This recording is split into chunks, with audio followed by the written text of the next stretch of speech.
What a week it has been for the paranormal and for the UFO community. We've had drone sightings over Denmark which have pretty much halted everything. Ross Coulthart absolutely blowing his lid.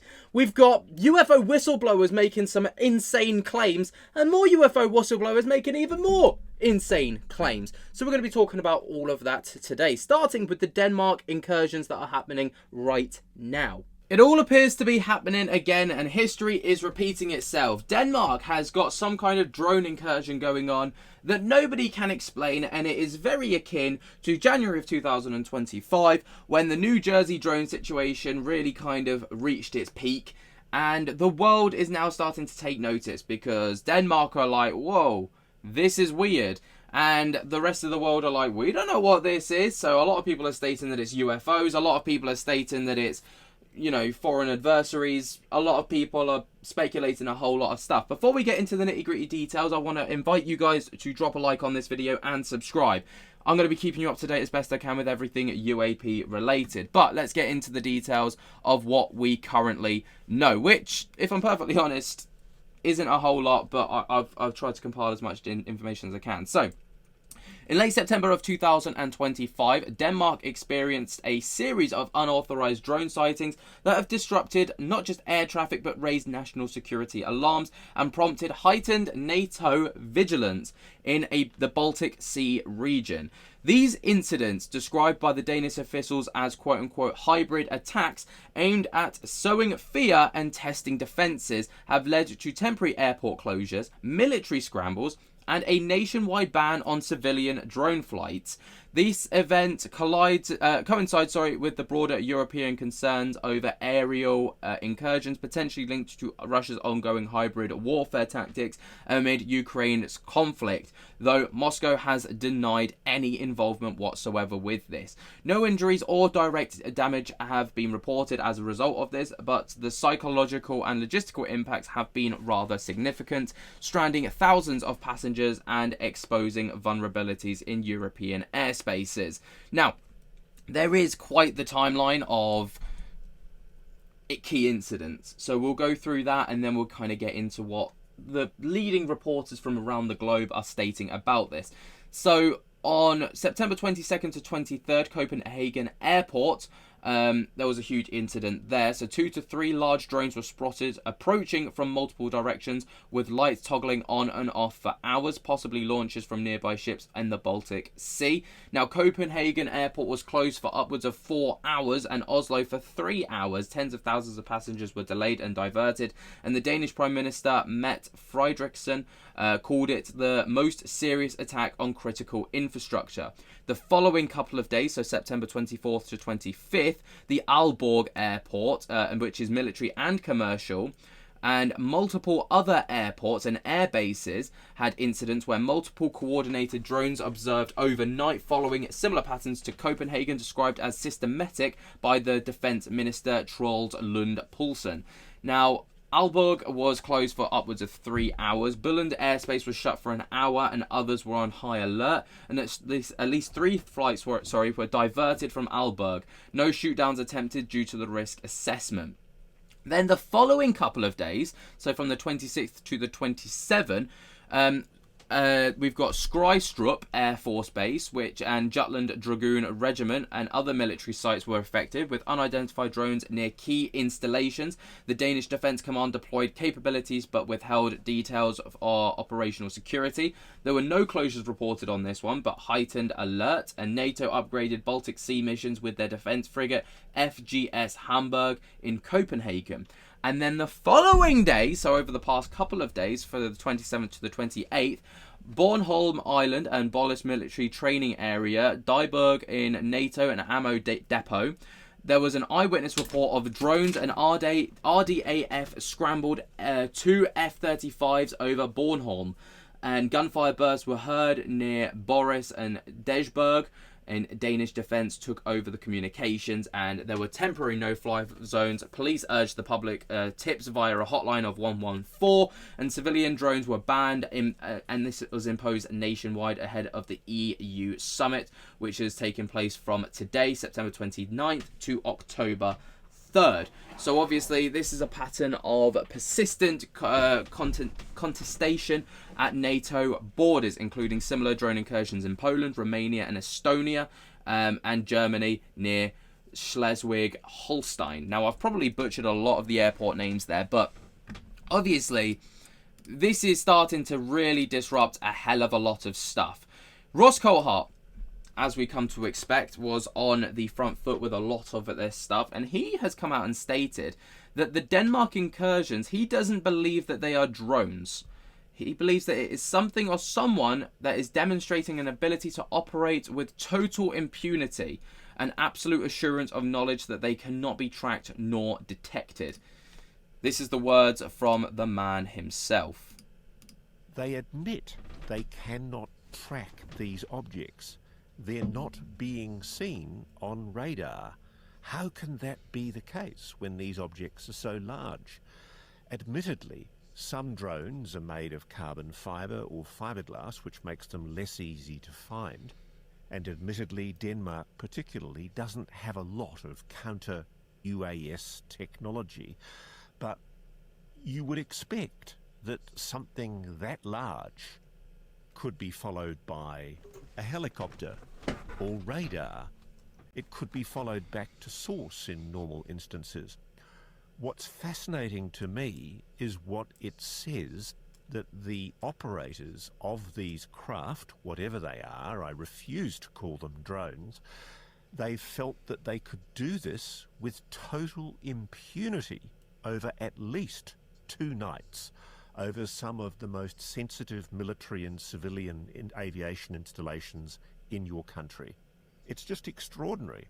And what it is something or someone is demonstrating an ability to operate with total impunity, the absolute assurance of knowledge that they cannot be tracked, they cannot be detected, that they're operating craft of some kind which are far beyond the capabilities of existing known technology to track, which is really quite extraordinary.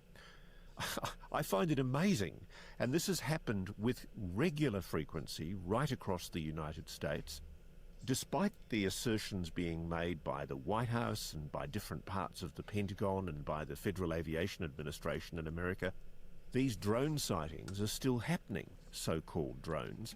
I don't believe they are drones. Increasingly, I think the evidence suggests that they are certainly some kind of craft. But why would any foreign state actor, even a foreign adversary actor, want to put highly sensitive, clearly highly advanced technology over civilian airspace in Denmark, for heaven's sake? To what end? For what purpose? That's what fascinates me. Now, obviously, Ross is kind of on the money there. Like, what purpose do people have to do this? Like, is it a show of power? Is it to show what they've got? Who actually knows? But obviously Copenhagen itself was completely shut down amidst these drone sightings. This was kind of one of the sightings that came out.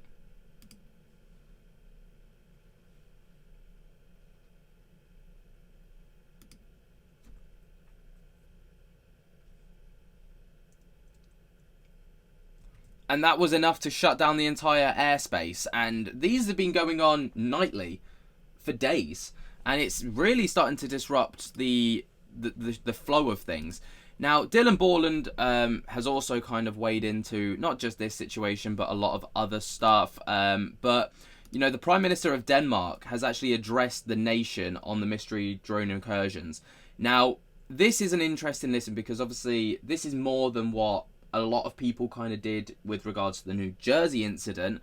But this is what she had to state because she's got some, well, she's going to know.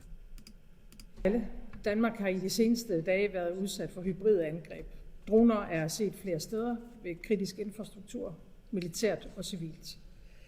Det er angreb, som vi må forvente, der kan komme flere af. Og det er angreb, som har vist sårbarheder. Og det er angreb, der har til formål at skabe utryghed og splittelse. Det er angreb, der skal ryste os som mennesker og som samfund. Jeg forstår godt, at situationen rejser mange spørgsmål. Hvorfor er dronerne ikke blevet skudt ned, og hvorfor blev de ikke opdaget tidligere? Og der kommer et tidspunkt, hvor vi må kigge tilbage i de seneste dages hændelser og lære af dem. Men her og nu har vi som regering og myndigheder en altoverskyggende opgave, og det er at passe på Danmark. Og gøre os i stand til bedre at imødegå de hybride angreb så hurtigt som muligt. Og hvor er vi nu? For det første så har myndighederne hævet beredskabet, og de forbereder sig på forskellige scenarier. Det betyder blandt andet, at både forsvaret og politiet vil være mere til stede med antidronekapaciteter omkring kritisk infrastruktur i den kommende tid. Samtidig er myndighederne i tæt kontakt med vores allierede med henblik på hurtigt at styrke vores egne danske kapaciteter til at kunne opdage og til at kunne nedkæmpe droner. For det andet så har myndighederne mandat til, at fjendtlige droner kan tages ned. Men det er selvfølgelig de ansvarlige myndigheder, der skal foretage den operative vurdering i den konkrete situation, herunder af de konkrete sikkerhedsrisici. Og for det tredje så har jeg over de seneste dage været i kontakt med en række af mine europæiske kolleger. Jeg har talt med den tyske kansler, den britiske premierminister, statsministerne i vores nabolande, Sverige og Norge, og med den finske præsident. Ligesom jeg har været i tæt dialog med NATO's generalsekretær, og vi er nu fra dansk side i tæt dialog med NATO-allierede om, hvordan de i den aktuelle situation kan bistå Danmark, så vi kan beskytte og forsvare vores luftrum. De hybride angreb har ikke kun ramt Danmark. Der har for nyligt også været hændelser i både Polen, Estland og Rumænien. Hybridkrig er ikke en krig i sådan traditionel forstand. Hybride angreb skal forvirre os. De skal gøre os usikre. Og det er fra en fej fjende, som ikke tør give sig til kende. Den ene gang, der kan det være droner. En anden gang kan det være cyberangreb. Det kan være det, vi kalder disinformation. Det kan være påvirkning af valghandlinger, konspirationsteorier, man læser på nettet. Men uanset hvilken metode vi kommer til at se, så er formålet det samme. Man ønsker at destabilisere vores samfund, og man ønsker, at vi ikke længere skal have tillid til vores myndigheder. Og alt sammen så understreger de, at sikkerhedstruslen mod Europa er alvorlig, og den er reel. Det er derfor, vi igennem de seneste år har været i gang med en massiv oprustning af vores eget danske forsvar. Det er i øvrigt også derfor, vi bliver ved med at støtte Ukraine, som jeg tror kan hjælpe os i den her situation. Fordi hvis der er nogen, der har forstand på at bekæmpe droner, så er det vores venner i Ukraine, og derfor er vi selvfølgelig også nu i dialog med dem.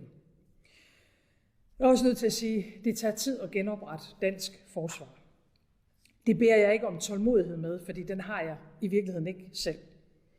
Men vi har travlt.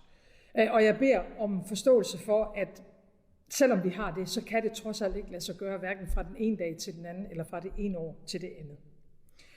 Og jeg er også nødt til at sige, og det her er særligt til nogle af partierne i Folketinget, at målet med hybride angreb, det er ikke kun at teste vores myndigheder eller vores beredskab. Det er som sagt også at se, hvordan reagerer vi som samfund, og hvordan reagerer vi politisk. Vi skal være på vagt, og hvis der er noget, der ikke fungerer, så skal det selvfølgelig rettes op. Det er vi i gang med, men vi skal altså også bevare roen. Tiden er ikke til hurtige meldinger, eller politisk overbud, eller mistillidserklæringer til myndigheder eller til politiet. Fordi der er ikke nogen ansvarlige politikere, der vil kunne garantere den danske befolkning, at vi helt kan undgå hybride angreb. Det kan man i øvrigt ikke i noget land. Og det er nok snarere lige præcis omvendt faktisk, at vi kommer til at se mere sabotage, flere hackerangreb, endnu flere droner, søkabler, der ødelægges, direkte angreb ind i europæiske demokratier, som vi aktuelt ser det i det lille land Moldova. At Danmark og Europa er under mere voldsomme og hyppige hybride angreb, det betragter jeg som en ny virkelighed. I næste uge der mødes alle Europas stats- og regeringschefer her i København. Vi skal diskutere europæisk forsvar og sikkerhed, herunder etablering af en egentlig dronemur. Med andre ord, Europa skal ruste sig, og vi skal opruste. Og vi skal aldrig lade os true, for sådan kan vi ikke være danskere, og sådan kan vi heller ikke være europæere. I de her timer og dage, der er vi meget vel i det, man kan kalde sådan den indledende fase i den umiddelbare krisehåndtering. Det har vi prøvet før i andre situationer. Og jeg har også sagt det, jeg siger nu før, at i enhver håndtering af en svær krise, der er der en risiko for, at man kommer til at begå fejl. Og det er ikke altid, at vi hurtigt kan give gode svar på de spørgsmål, der løbende vil opstå. Men som regering, der vil vi altså bestræbe os på at fortælle offentligheden det, vi kan. Det samme vil myndighederne. Selvfølgelig med en omtanke. Nemlig, at dem, der vil os det ondt, de lytter med på alle diskussioner, vi har med hinanden.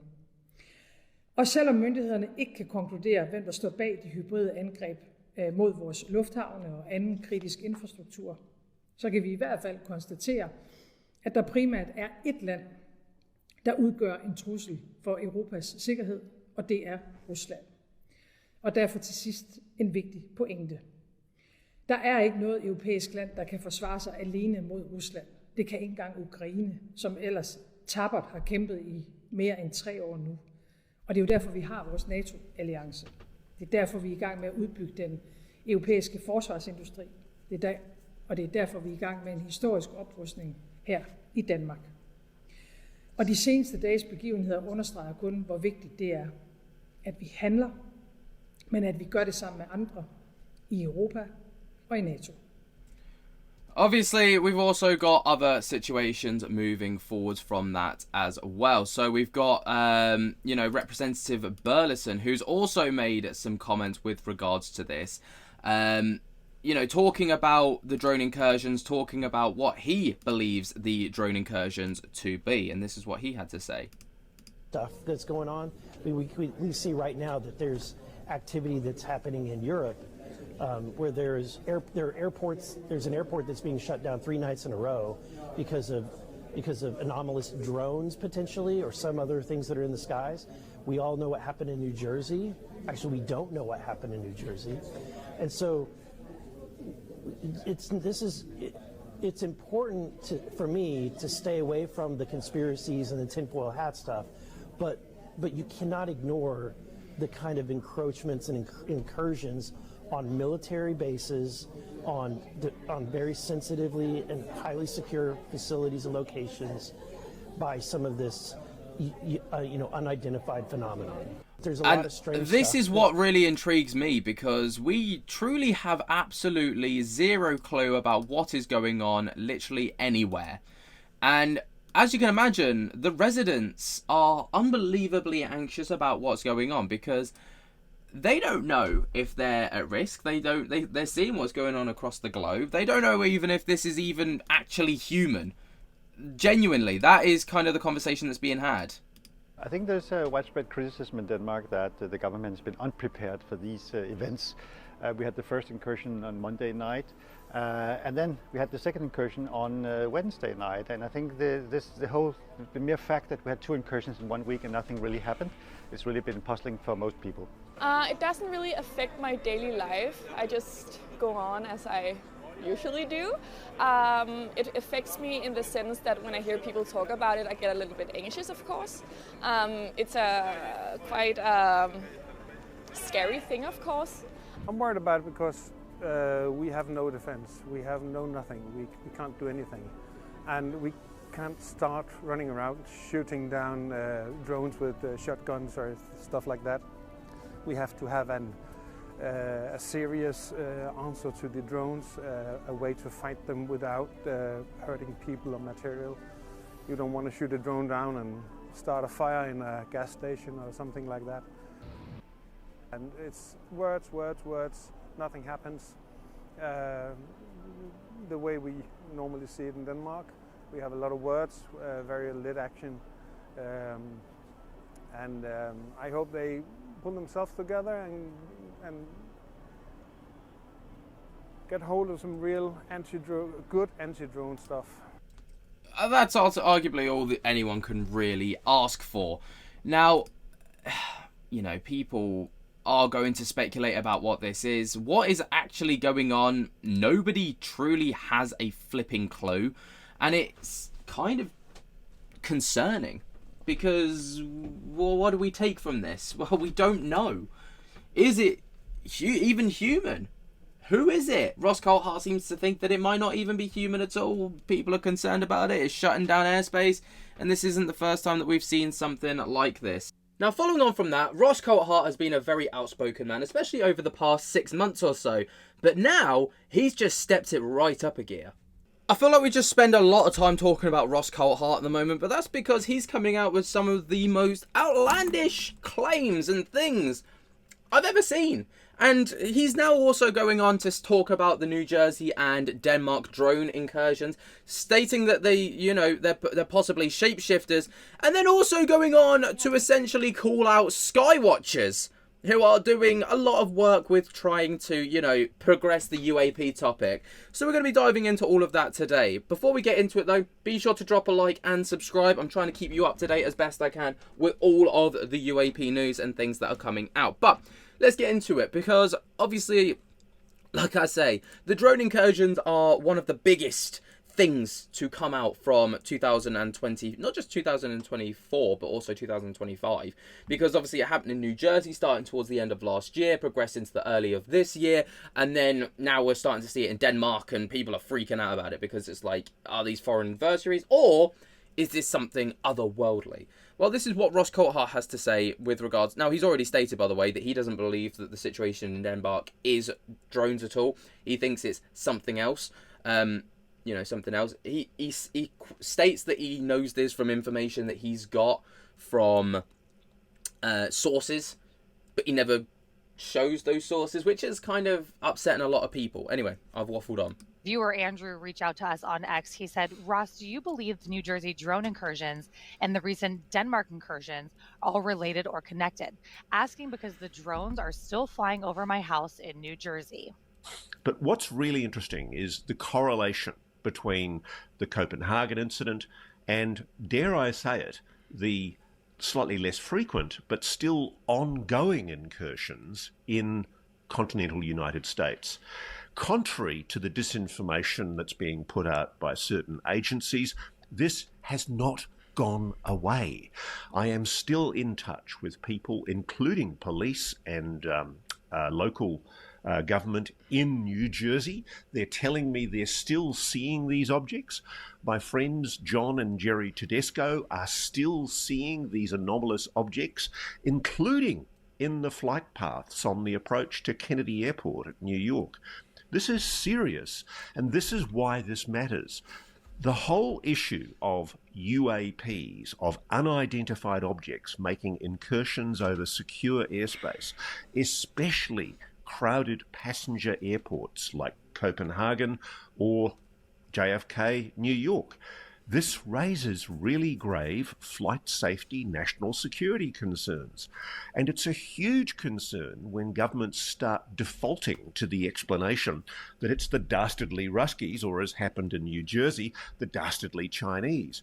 Where is your bloody evidence? Why make these allegations without any proof? The simple fact is, I am being told by multiple sources, we have no idea what was responsible for the New Jersey incursions and the incursions that are still ongoing across different parts of the United States, including over military bases. I've spoken to somebody 2 days ago who's been sending me videos from Florida near Eglin Air Force Base. These incursions, whatever they are, may not necessarily be drones. There are people that have described to me seeing orb-like objects coming into airspace and then in some way morphing into shapes of aircraft. I have people that have shown me images of what look like the shapes of a 737 or a commercial passenger jet moving at impossibly slow speeds over parts of New Jersey and New York. Now, I want to caveat this, right, before I say it, by saying I really like Ross Coulthart. I like the work that he does, and I think his intentions are in the right place. But the fact that in that same 2.5 minute video, he goes, where's your bloody evidence to support the claims that you're making about this being drones and all the rest of it? Or blaming the Chinese and the Russians. And then to caveat that and say, I'm being told that these orbs are shape-shifting into drones or into the drone shapes with no evidence. I'm sorry, what? Like, that was a bit of a, like, switch up. Do you know what I mean? Like, bold claims being made, being called out by Ross Coulthart fairly, to then make bold claims with no backup. Kind of a crazy switch up to me. I don't know. Like I say, I really like Ross Coulthart, but this has become an increasing thing with him. Is there's so much said with such little evidence to back up these very humongous claims that I'm like, what? Do you know what I mean? Anyway, moving forwards from that, Ross Coulthart confirms that Skywatchers are still active, and he's also stated, well, he basically states some frustration with the lack of transparency from them. So he's basically just called out Skywatchers, even though they're all supposed to be on the same side and working together. And this comes from one of his latest reality check episodes. Take a little listen to this. An email from Mark that came in. In a video on YouTube, it is claimed that the Skywatcher program actually got a UAP to land in the presence of NASA. Have you heard anything about this from any of your sources? There didn't seem to be anything about it on Skywatcher website last time I checked. This is something you may want to ask the people at Skywatcher about and maybe even offer to do an interview with them. Hopefully this would be something that they can agree to and not be restricted by any NDAs. Oh, I couldn't agree more. Look, I have heard about an incident which I have not been told about officially. I'm aware that 2 psionic operators went off on their own. They weren't wearing cameras, they weren't carrying any kind of video equipment, and in the course of an encounter, a summoning that they were trying to do privately, an object, a craft, did apparently land in front of them. I'm assuming that this story is being held back by Alex Clocus and Skywatcher for what I'm told we can expect to be the next installment of their videos that they're producing, which they often put up online. They've put two or three previous videos up online, and this next one's meant to be on psionics. So I've invited Alex Clocus, Skywatcher, multiple times. We have an open invitation to Skywatcher to appear. I do think, in the interests of public disclosure, it would be great to get somebody from Skywatcher on at some stage to talk about what they're up to, because it's one of the things we get questions about more than most. People are really interested and excited and happy to see that there is an organisation that's properly funded, that's doing good work investigating UAPs. And they have, including to me, made multiple promises about being transparent and open. And I am, like everyone else, getting frustrated with the degree of secrecy surrounding the Skywatcher operation. I can only assume it's because they want to make their own films and do their own media, and we welcome that, but it would be great at some stage to get Alex Clocus, Jake, anybody else from Skywatcher who's interested in coming on and talking, to actually talk about what they've been doing, especially with the psionics. And yes, we've heard about this incident involving an alleged landing. Carl Crusher mentioned it to me when we were doing the work with Magic Mike Batista a few weeks ago, and we really haven't heard any more. Love to hear more. There you go. Now, over on Twitter, this is where it was posted, right, by Skywatcher's Signal. They posted the clip, they posted this little bit, the sources and all the rest of it, and within the comments, they kind of vent a little bit. Ross is frustrated with someone else's lack of transparency. This is an irony. Ross didn't start the UFO hunting campaign and claim to be totally transparent. Someone said boring, they laughed about it. We can agree this is complex, many points can be deceived. If we assume crafts can be mentally controlled, psychological manipulation can also be achieved. Then we also assume the parts of the piece of manipulation. That would be easy for those who know how to.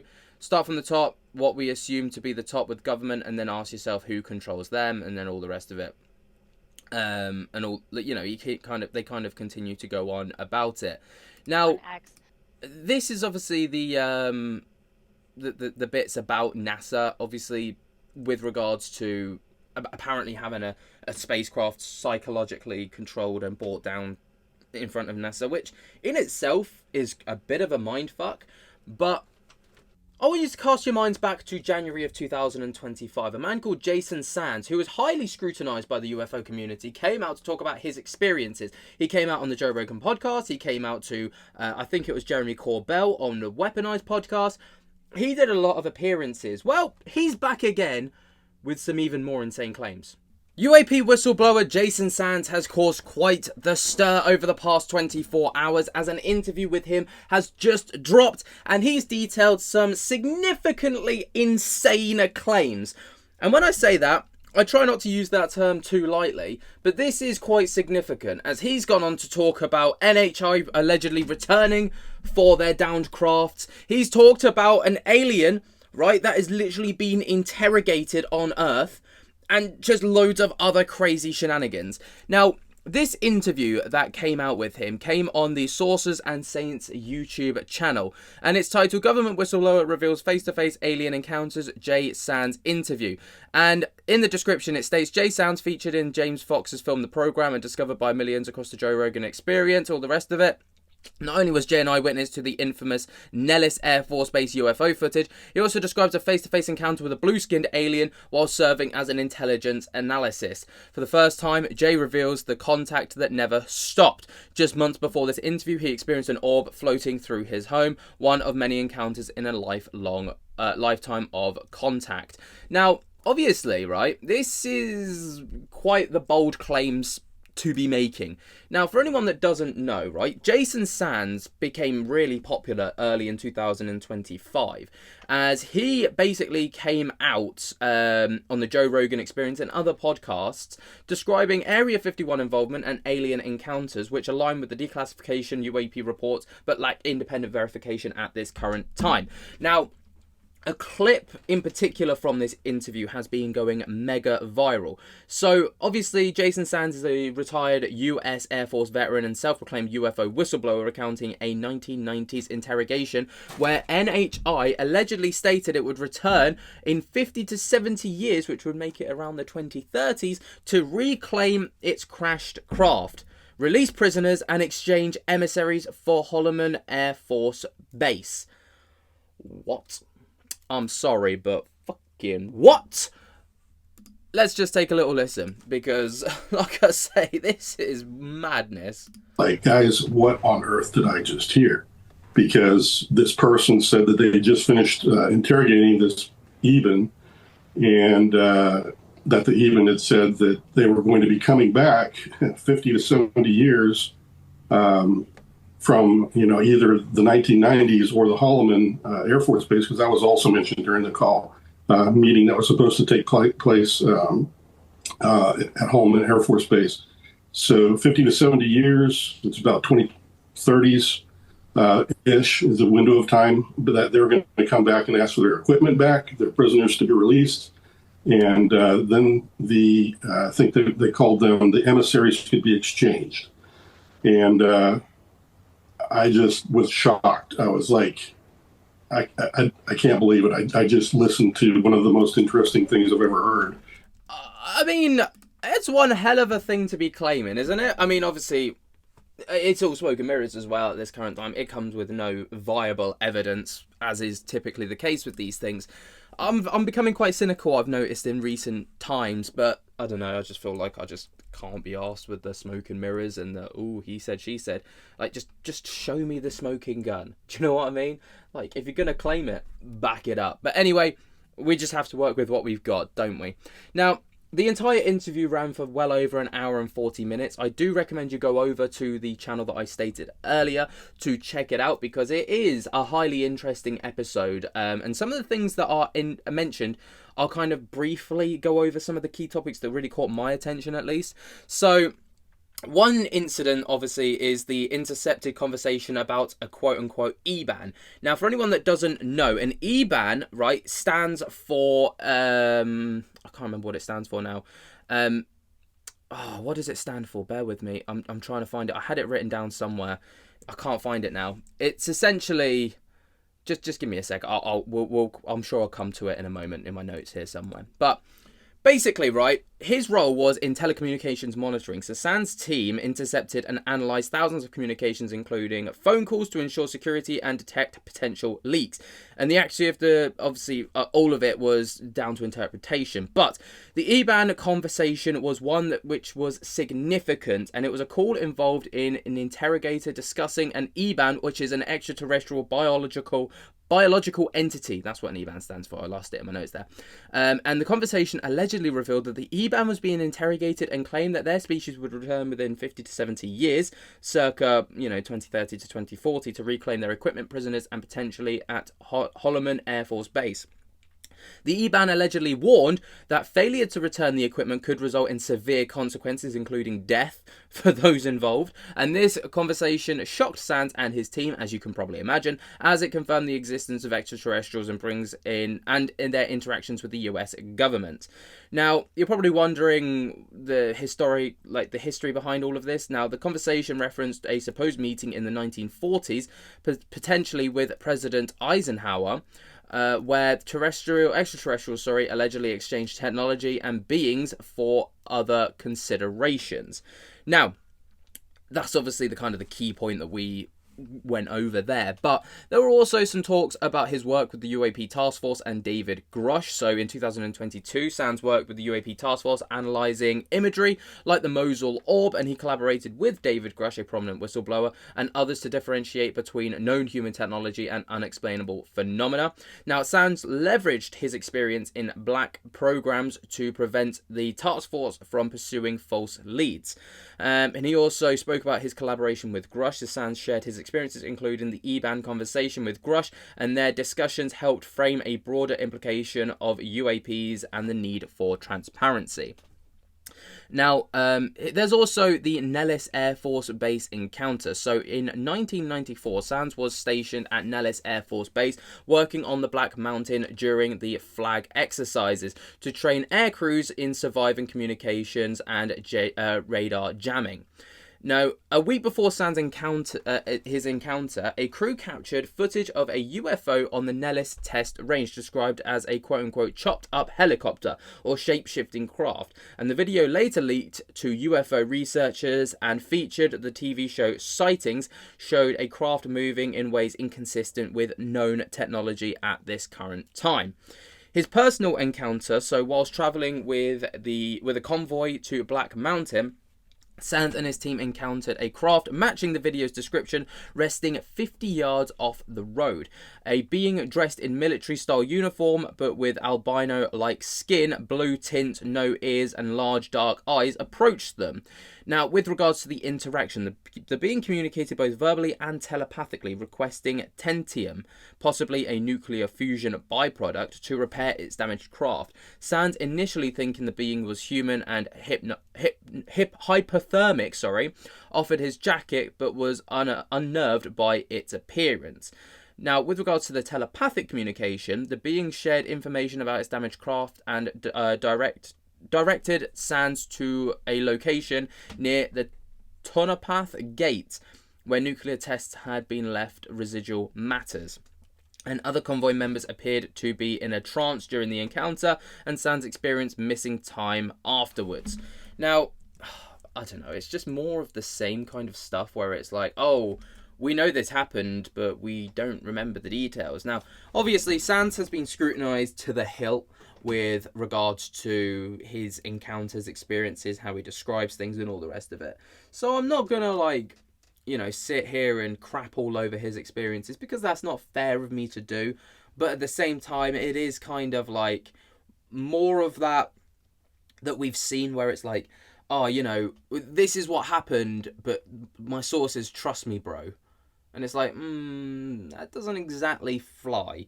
Now, the rest of it was about ongoing experiences, protecting and perspectives of UAPs, faith and bigger pictures. Basically the typical kind of interview questions that you expect to see with such a whistleblower.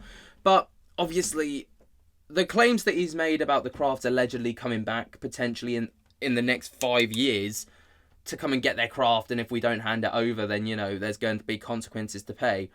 that's a bit of a problem. Keeping on the topic of UFO whistleblowers, we've got another UFO whistleblower who testified in front of Congress, coming forward to try and expose how the government attempted to absolutely ruin this man's life. The medical issues and the doctors that have resigned and all that. So you leave somewhere you were at, next thing you know, you're pushing your brake to the floor, total the car, but you're able to get home. Yep. And you get home, and then of course the police see the car totaled, and they either wonder, were you sober? Is everything okay? And you invite them over. You said, come do a breathalyzer. Yep. They said, well, this is going to take a while. Yep. We're going to contact you tomorrow. And then the lead investigative officer in that case physically comes to your home. Yep. And warns you that somebody tried to kill you. Your brake lines were cut. He verbatim said the only reason I'm not charging you with a crime is because your brake lines were cut. I'm not. Dylan Borland, a UAP whistleblower, has come out again on the Weaponized podcast with George Knapp and Jeremy Corbell to essentially expose some serious secrets after his whistleblowing campaigns in Congress earlier in September. Now, Dylan Borland, for anyone that doesn't know, is a very well-established man within the UAP community, and he's also a very well-accredited man outside of it. So he is a US Air Force veteran and intelligence professional who has emerged as a prominent whistleblower on the UAP topic.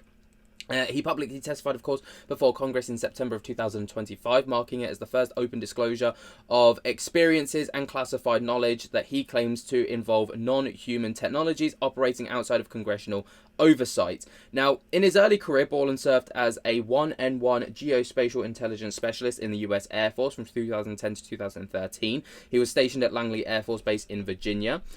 He was also in post-military work. After leaving active duty, he worked as a senior intelligence analyst for the BAE systems for nearly 4 years, following an almost 6 years at Intrepid Solutions at the Services LLC, and then after the clearances, he held top security clearances in specialized in counterintelligence, which he says made him a target for surveillance and manipulation after his UAP involvement.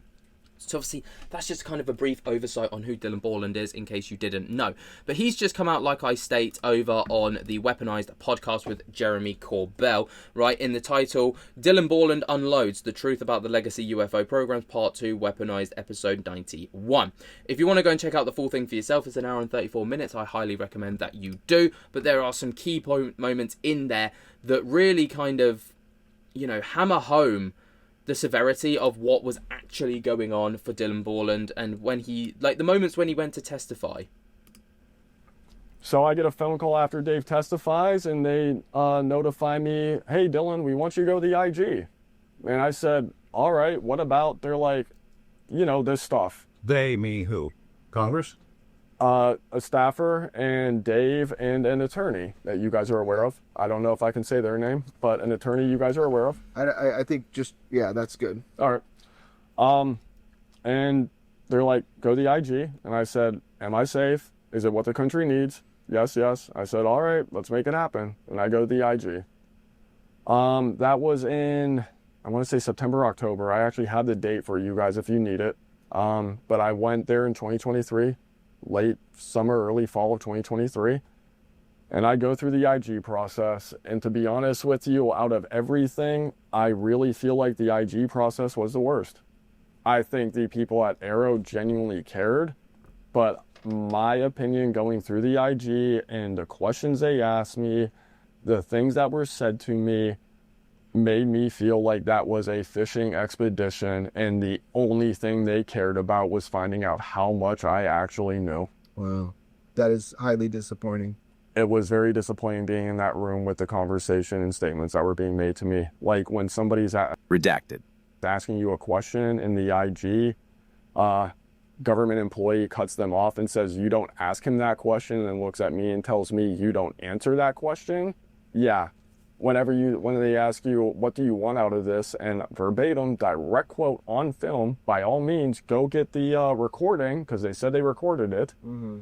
But they said, what do you want out of this? And I said, I want to look Congress in the eyes, tell them the truth under oath, so when I die, I can answer for this and know I did my job. And the response was, as far as we're concerned, you already did that, and you're not doing it again. So... Is this the actual Inspector General? Or the ICIG. Yes. I have his card at my house.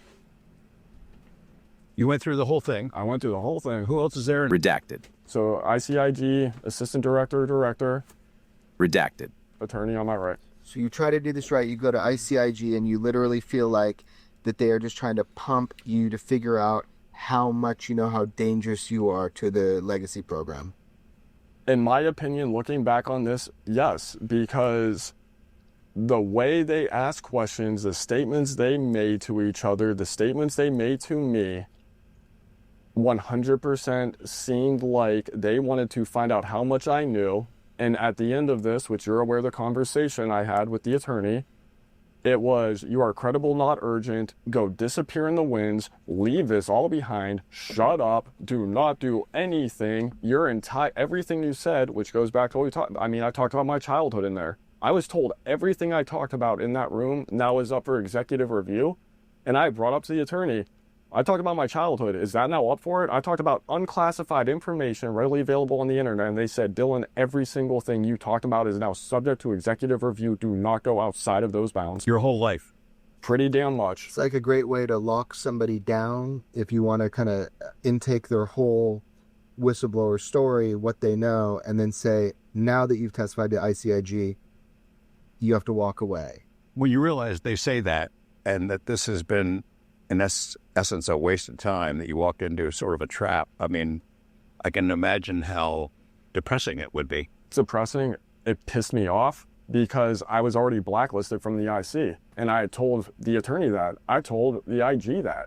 Like, I already know that there are things that are in place for me getting jobs, working in this field that years back are in play. And it's happened to me since I've gone to the IG, which goes back to retaliation. Like, technically, I'm still being retaliated against. Inspector General's office is there to hear about wrongdoing and things that shouldn't be happening in the agencies that it oversees. You would think, but this is now me being black-pilled, and there's a joke amongst all the military guys, which is the JAG isn't for you, the JAG is for the DOD. The IG isn't for us, the IG is for the government. And that's the way I feel now. Wow.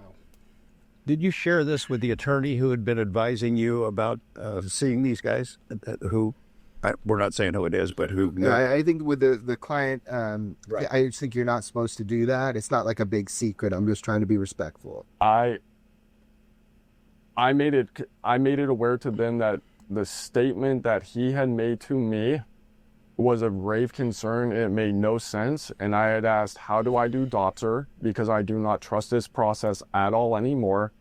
And basically from that point, I was completely shut out for over a year and a half. Wow. I think lawyers try to protect their clients. You know, I don't think it's nefarious. I think that they're just trying to do or guide their client in what's best for their well-being. Yeah, well, especially somebody who's been around and knows what could happen. The stuff, yeah. That's unfortunate. That's quite heavy-hitting stuff, especially. Now, that's just the first part of many things that I've got to show you, because obviously this went deep. Now, there was other things as well, so like psychiatrists who spoke about him and stuff like this, and the unfortunate tragic truth about how uncommon, how common it is that whistleblowers are essentially dragged through the mud. I mean through the mud. I'm not just talking, it was a bit rubbish, but no, these guys are under some serious scrutiny. In the agencies I work for unemployment, which was $270 a week in Northern Virginia, which, if you know anything about Northern Virginia, is the richest part of America. It is not feasible to even get groceries off of that.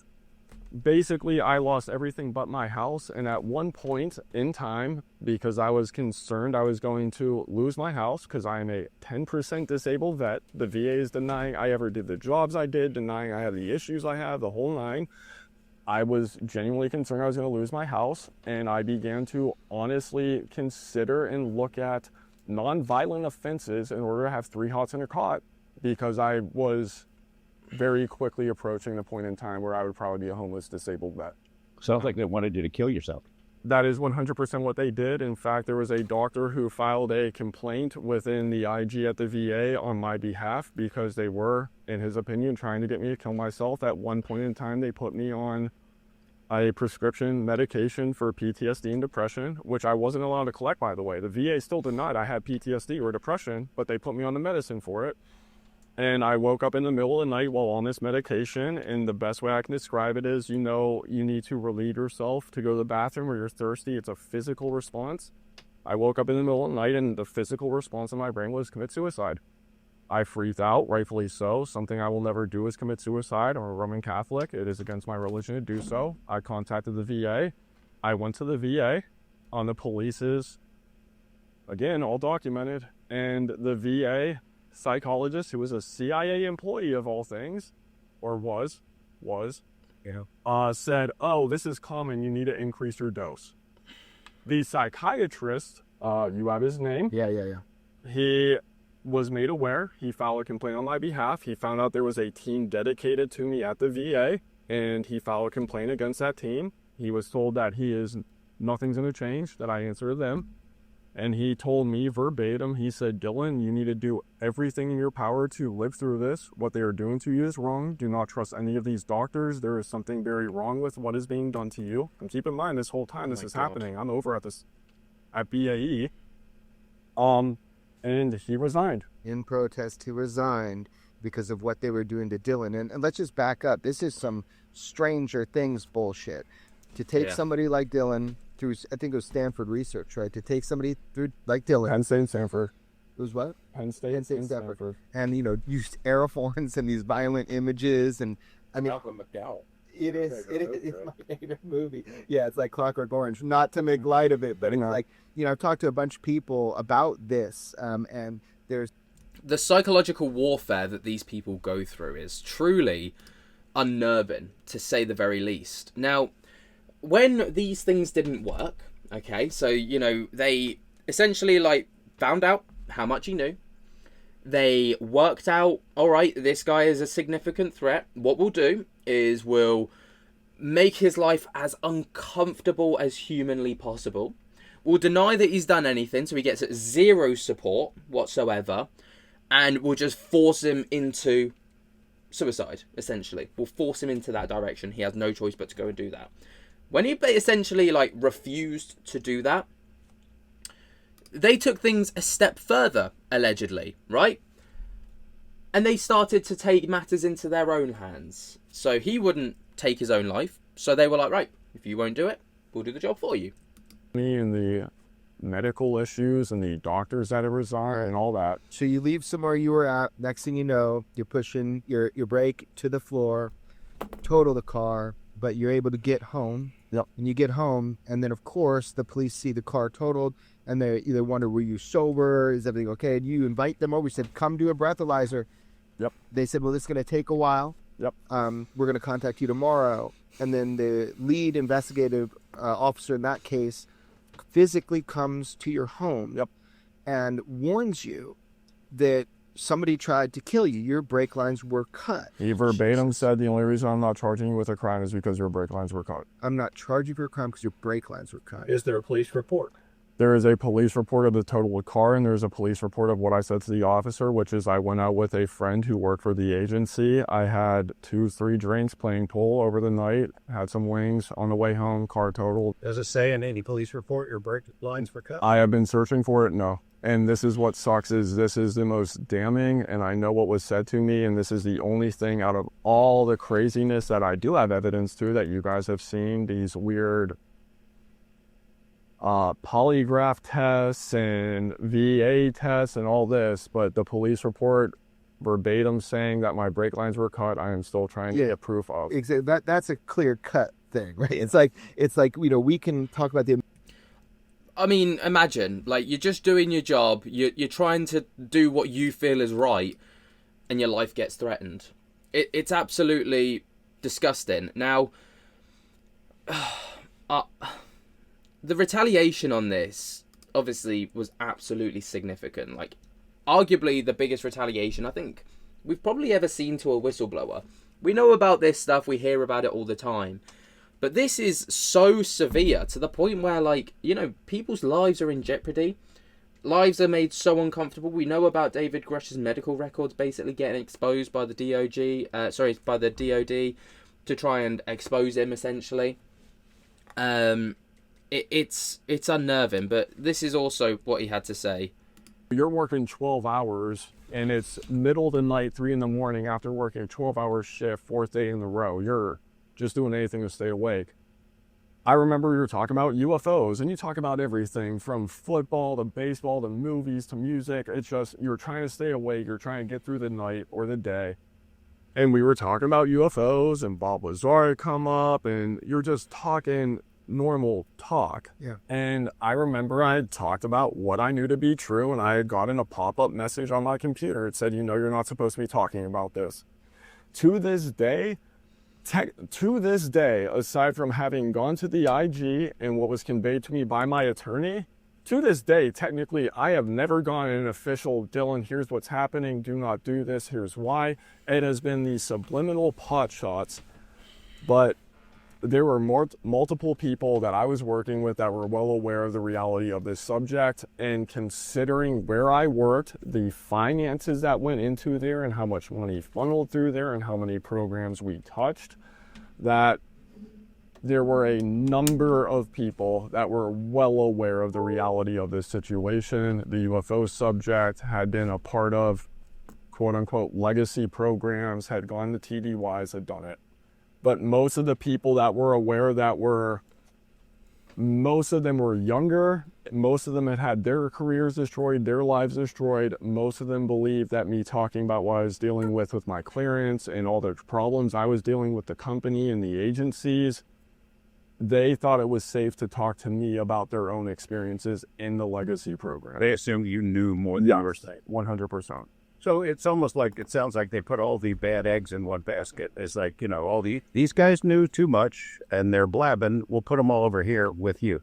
Pretty much. And was there surveillance of the employees? How did the information go to a higher up that would send you a message that says, shut the hell up? I mean, you're on an ops floor and, you have people from every agency you can think of in there, and you're on computer systems that are closed access, and there's government employees and contract employees from multiple different contract companies. And knowing what I know now, in hindsight, knowing the way that these legacy programs work, if you're not embedded in the company, you're coming as a government representative, it's TDYs, and knowing the government has TDY requirements depending on what agency you work for.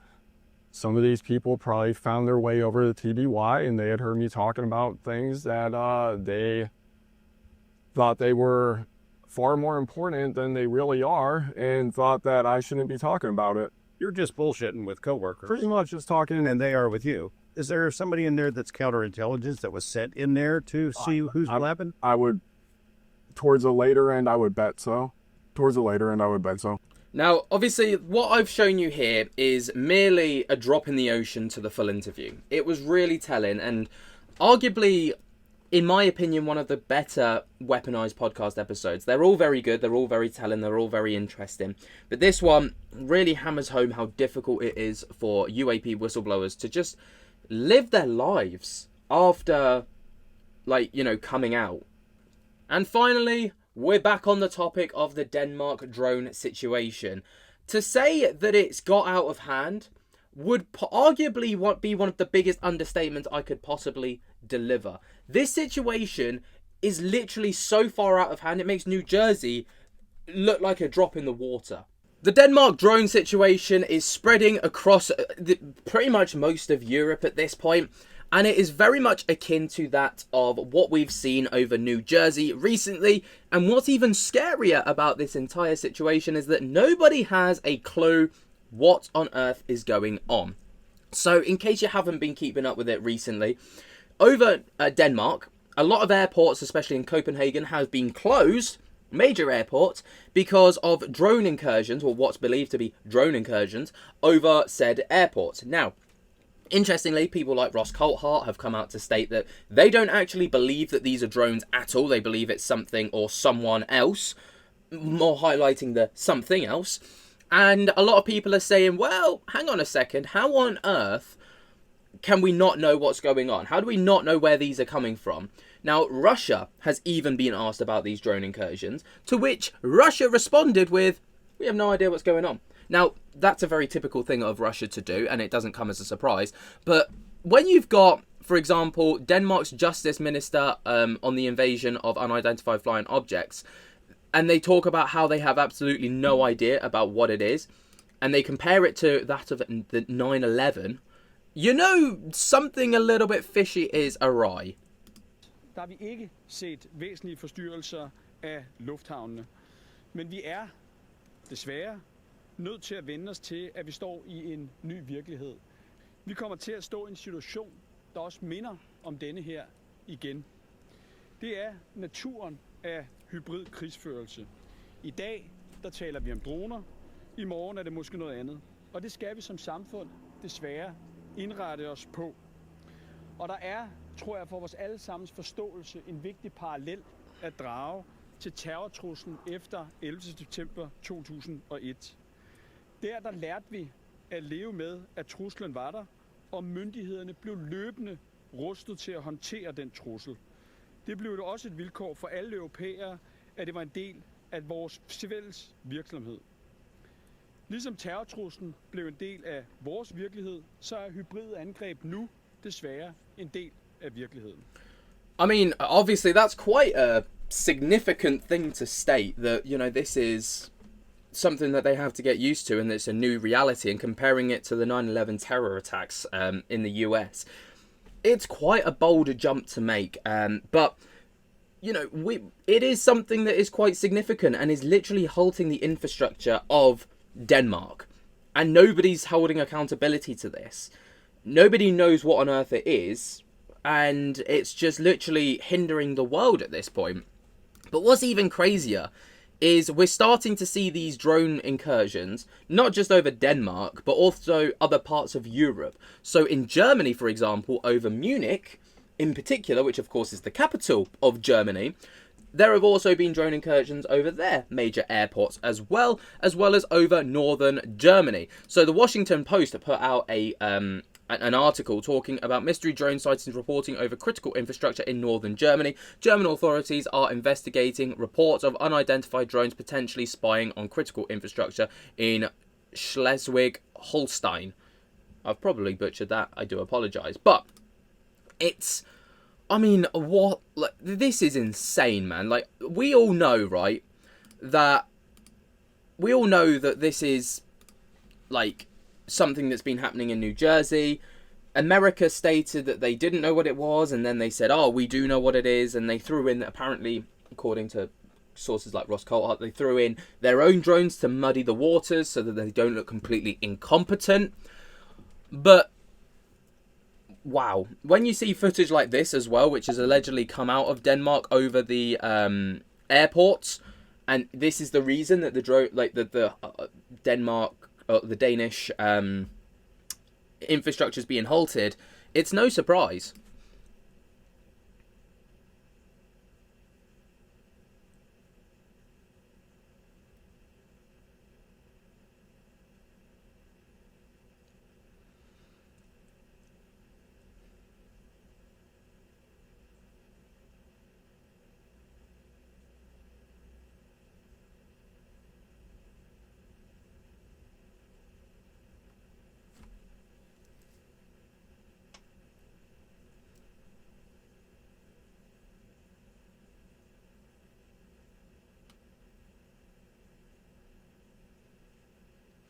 And then when you partner this up with the fact that, like the New Jersey situation, it has been reported and alleged that these drones go up to the size of small SUV cars, that's pretty significant and large for a drone. This is something, obviously, we've been saying for a long time. You know, drones that size don't typically exist, especially for recreational use. But Denmark have even taken it a step further and have literally done a nationwide ban of recreational drone flying within the country until they can get this sorted. Obviously, that's, again, quite a significant step to take, but they're just trying to rule out any possibility of it being someone within their own borders. It's quite concerning, to say the very least, to see the way that this is developed. Now, moving on ever so slightly, just into a bit of a different yet similar kind of topic. Ross Coulthart, I know we're talking about Ross Coulthart again, but, you know, he's just the guy with the information right now. He's come out, right, and stated that the Japanese Prime Minister, I'm not going to butcher that and put you through that, but he stated that the Japanese military is looking into how they would respond to the possibility of aliens. Now,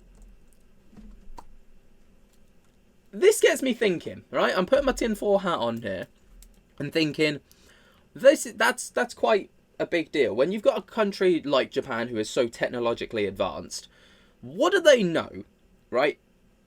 To feel like they would need to even look at that in the military. There's a lot of conflict in the world right now, and there's a lot of things going on. But yet, they're making time to respond to the possibility of aliens. That tells me, just again with my tinfoil hat on, that there's, you know, a possibility that there's, you know, that they might know something.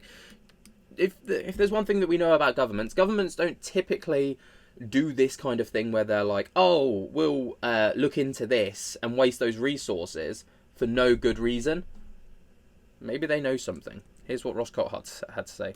The Prime Minister is a member of the UFO parliamentary group, and he has expressed a belief in UFOs previously, and he said he's looking at how Japan's military should respond to the possibility of aliens under Japan's pacifist constitution.